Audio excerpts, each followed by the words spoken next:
Baik, materi yang akan saya bahas kali ini yaitu konservasi sumber daya alam hayati.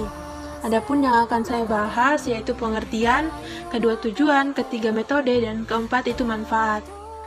Nah, yang pertama yang akan saya bahas yaitu pengertian konservasi sumber daya alam hayati.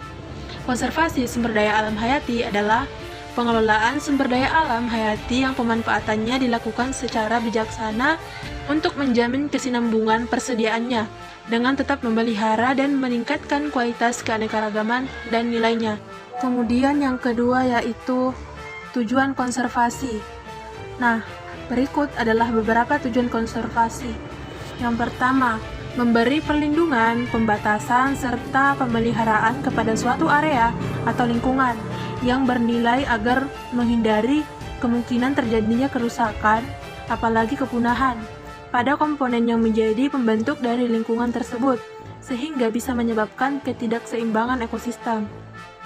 Kedua, menekankan untuk pemanfaatan kembali bangunan atau tempat yang sudah tidak dipergunakan dengan cara memperbarui atau mengembalikan fungsinya seperti semula agar dapat dipakai kembali, sehingga dapat mencegah terjadinya kegiatan pembukaan baru seperti pengalihan fungsi hutan menjadi non-hutan. Berikut yang ketiga, yaitu metode konservasi lingkungan.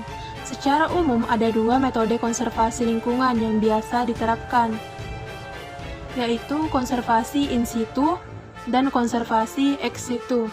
Metode konservasi in situ adalah upaya pelestarian keanekaragaman hayati, baik berupa flora ataupun fauna, yang dilakukan di habitat asli spesies tersebut. Lingkungan yang menjadi lokasi konservasi harus masih berada dalam kondisi yang layak dan terjaga untuk dihuni oleh spesies tersebut. Kawasan yang berfungsi sebagai lokasi konservasi antara lain Suaka Marga Satwa, Cagar Alam, serta Taman Nasional. Yang kedua yaitu metode ex situ.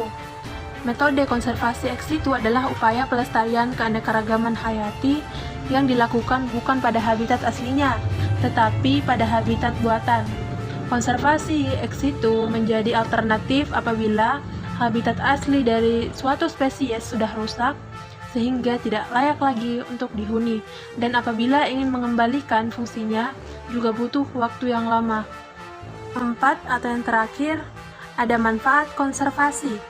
Manfaat dari upaya konservasi secara umum dapat dibagi menjadi dua, yaitu manfaat yang dirasakan oleh manusia dan manfaat yang dirasakan oleh komponen dalam kawasan yang dilestarikan keberlangsungannya. Manfaat tersebut antara lain, yang pertama, manfaat ekologi. Manfaat yang diperoleh dari upaya konservasi ini adalah membuat keanekaragaman hayati bisa memperoleh perlindungan melalui keseimbangan ekosistem, sehingga terbebas dari ancaman kepunahan. Yang kedua, manfaat ekonomi.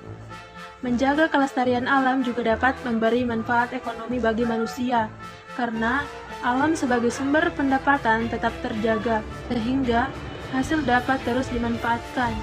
Jika suatu lingkungan mengalami kerusakan, maka resiko kerugian bisa terus meningkat. Nah, itulah penjelasan dari saya. Sekian dan terima kasih.